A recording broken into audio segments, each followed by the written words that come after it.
নমস্কাৰ বন্ধুসকল, স্বাগতম জনাইছোঁ আজি আমাৰ নতুন ভিডিঅ'টোলৈ। বন্ধুসকল, আজি আমি আলোচনা কৰিম সুকন্যা সমৃদ্ধি আঁচনি 2020 চনত কি কি নতুন পৰিৱৰ্তন হৈছে। হয় বন্ধুসকল, চৰকাৰৰ সুকন্যা সমৃদ্ধি আঁচনি ভাৰতৰ প্ৰধানমন্ত্ৰী নৰেন্দ্ৰ মোদী ডাঙৰীয়াই 2015 চনতেই এই আঁচনিখন প্ৰস্তুত কৰিছিল। বেটি বচাও বেটি পঢ়াও এই শ্লোগান লৈ সকলো ছোৱালীৰ ভৱিষ্যত যাতে সুৰক্ষিত হয় তাৰ প্ৰতি লক্ষ্য ৰাখি এই আঁচনিখন তৈয়াৰ কৰিছে। ভৱিষ্যতৰ উচ্চ শিক্ষা, বিবাহ আদি কৰিবলৈ যিহেতু ছোৱালীক অধিক টকাৰ প্ৰয়োজন হয়, সেয়েহে কিছু কমকৈ টকা জমা কৰি এক বৃহৎ পৰিমাণৰ ধন আহৰণ কৰাটোৱেই এই আঁচনিৰ মূল উদ্দেশ্য। এই আঁচনিত বেংকসমূহেও উচ্চ পৰিমাণৰ ধন দি বহুত পৰিমাণে সহায় কৰি আহিছে। বন্ধুসকল, যদি আপোনালোকৰ ঘৰত এতিয়াও 10 বছৰ তলৰ ছোৱালী আছে, যদি আপোনালোকে এই আঁচনিখন খোলা নাই, গতিকে আপোনালোকে কি তথ্য লাগিব সকলোবোৰ তথ্য আজি আমি এই ভিডিঅ'টোত আলোচনা কৰিম। বন্ধুসকল, প্ৰথমতে আমি জানিম কি এই সুকন্যা আঁচনি, কি সুবিধা আছে এই আঁচনিত, কোনসকল লোকে পাব এই সুবিধা, কি ডকুমেণ্ট লাগিব এই আঁচনিত, ক'ত খুলিব লাগিব বেংক একাউণ্ট, কিমান টকা জমা কৰিব লাগিব, কিমান টকা সুদ পাব, কেতিয়া উলিয়াব পাৰিব এই জমা টকা, এই আঁচনিয়ে চৰকাৰে টেক্স লয় নেকি, যদি টকা জমা কৰিব নোৱাৰে কি হ'ব, এই সকলোবোৰ তথ্য আজি আমি এই ভিডিঅ'টোত আলোচনা কৰিম। বন্ধুসকল, এনেকুৱা ধৰণৰ সদায় নতুন তথ্যসমূহ জানিবলৈ আমাৰ চেনেলটো ছাবস্ক্ৰাইব কৰি ল'ব। তলত থকা ৰঙা ছাবস্ক্ৰাইব বুটামটো ক্লিক কৰি, যদি ৰঙা হৈ আছে তেতিয়াহে ক্লিক কৰিব। বন্ধুসকল, তাৰ উপৰিও জানিম আমি এই 2020 চনত কি নতুন সংযোজন হৈছে এই সুকন্যা সমৃদ্ধি। বন্ধুসকল, প্ৰথমতে জানো আহক ক'ত খুলিব বেংক একাউণ্ট। যদি আপোনাৰ ওচৰতে ডাকঘৰ আছে তাতেই খুলিব পাৰিব আপোনালোকৰ বেংক একাউণ্ট, আৰু চৰকাৰী বেংকসমূহত যেনেকৈ SBI, PNB, UBI আদি সকলোতে খুলিব পাৰিব বেংক একাউণ্ট। কি ডকুমেণ্ট প্ৰয়োজন হ'ব? যিজনী ছোৱালীৰ আপুনি একাউণ্ট খুলিব বিচাৰিছে, মানে 10 বছৰ তলৰ ছোৱালীজনীৰ জন্মৰ প্ৰমাণপত্ৰ, দেউতাকৰ যিকোনো এখন প্ৰমাণপত্ৰ লাগিব, পান কাৰ্ড, ভোটাৰ কাৰ্ড আদি, আৰু স্থায়ী বাসিন্দাৰ প্ৰমাণপত্ৰ।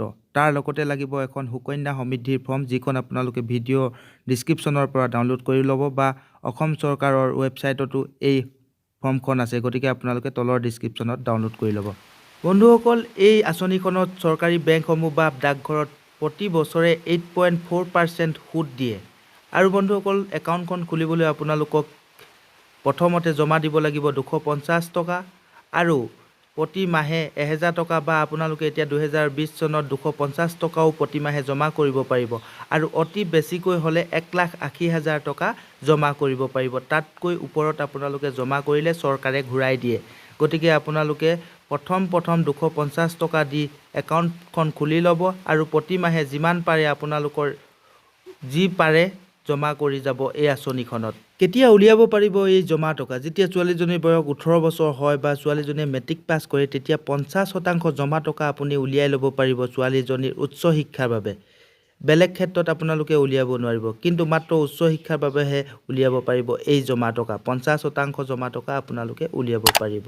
কিমান বছৰ জমা কৰিব লাগিব? বন্ধুসকল, আপোনালোকে মুঠতে 15 বছৰ একেৰাহে জমা কৰিব লাগিব, আৰু এই জমা টকা আপোনালোকে 21 বছৰত সম্পূৰ্ণ সুত আৰু মূলেৰে সম্পূৰ্ণ টকাসমূহ উলিয়াই ল'ব পাৰিব।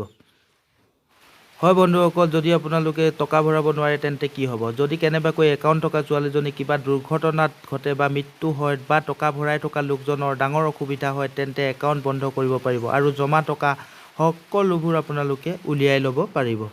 বন্ধুসকল, আপোনালোকে প্ৰতি মাহে 250 টকাকৈ জমা কৰিবও পাৰিব। যদিহে বন্ধুসকল আপোনালোকে প্ৰতি মাহে 1000 টকা জমা কৰে, আপোনালোকৰ 15 বছৰত হয় 1,80,000 টকা, আৰু 21 বছৰত আপোনালোকে উলিয়াব পাৰিব 5,70,000 টকা। তেনেকৈ আপোনালোকে চাই লওক, ইয়াত দিয়া আছে প্ৰতি মাহে যদি আপোনালোকে 2,000, 3,000, 4,000, 5,000, 12,000 পাঁচশ আদি ভৰাই, তেনেহ'লে আপোনালোকৰ 15 বছৰত কিমান টকা হ'ব, আৰু শেষত আপোনালোকে 21 বছৰত কিমান টকা উলিয়াব পাৰিব এই আঁচনিখনত সম্পূৰ্ণ তথ্য আপোনালোকক দি দিয়া হৈছে। গতিকে বন্ধুসকল, আপোনালোকে যদি এতিয়াও এই সুকন্যা আঁচনিখন এতিয়ালৈকে খোলা নাই, গতিকে আজিয়ে আপোনালোকে একাউণ্ট খুলি লওক ওচৰৰ ডাকঘৰত গৈ।